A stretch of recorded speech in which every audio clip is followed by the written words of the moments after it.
తెలంగాణలో భారీ కుంభకోణం వెలుగులోకి వచ్చింది. వాణిజ్య శాఖలో దాదాపు 1000 కోట్ల మేర ఈ స్కామ్ జరిగినట్టు అధికారులు అంచనాకు వచ్చారు.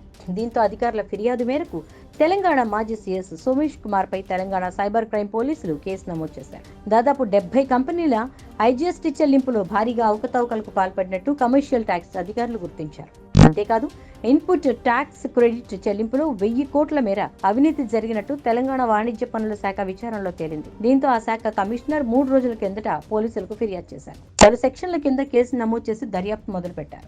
ఇంతకీ కుంభకోణం ఏంటి? ఒక రాష్ట్రంలో డీలర్లు మరో రాష్ట్రంలో విక్రయించే వస్తువులపై కేంద్రం ఐజీఎస్టీని వసూలు చేస్తోంది. ఇందులో కొంత భాగం వస్తువు సంబంధించిన రాష్ట్రానికి ఆదాయం వెళ్తుంది. దీన్ని ఆదాయ వనరుగా మార్చుకున్నారు కొంతమంది డీలర్లు. ఫేక్ ట్యాక్స్ ఇన్వాయిస్లను క్రియేట్ చేశారు. దాదాపు 18 రకాల వస్తువులను ఇతర రాష్ట్రాలకు సరఫరా చేసినట్టు అందులో పేర్కొన్నారు. నిజానికి ఎలాంటి వస్తువులు ట్రాన్స్పోర్ట్ చేయలేదు. కాగితాల్లో మాత్రం సరఫరా కనిపించింది. తెలంగాణలోని పలువురు డీలర్లు ఇతర రాష్ట్రాల్లోని డీలర్లతో డీల్ కుదుర్చుకున్నారు. దీంతో ప్రభుత్వ ఖజానా నుంచి కోట్లాది రూపాయలు కొల్లగొట్టారు. దీని విలువ అక్షరాల 1000 కోట్ల రూపాయలు ఉంటుందని అధికారుల అంచనా. ఫిబ్రవరిలో ఈ కుంభకోణం వెలుగులోకి రాగానే వాణిజ్య పన్నుల శాఖ అంతర్గత విచారణ చేపట్టింది. దీంతో ఈ కుంభకోణం బయటపడింది. నిజానికి రేవంత్ సర్కార్ అధికారంలోకి రాగానే కొందరు అధికారుల బదిలీలు జరిగాయి. ఆ సమయంలో కొత్తగా వచ్చిన అధికారులు ఈ స్కామ్ ని వెలుగుతీశారు.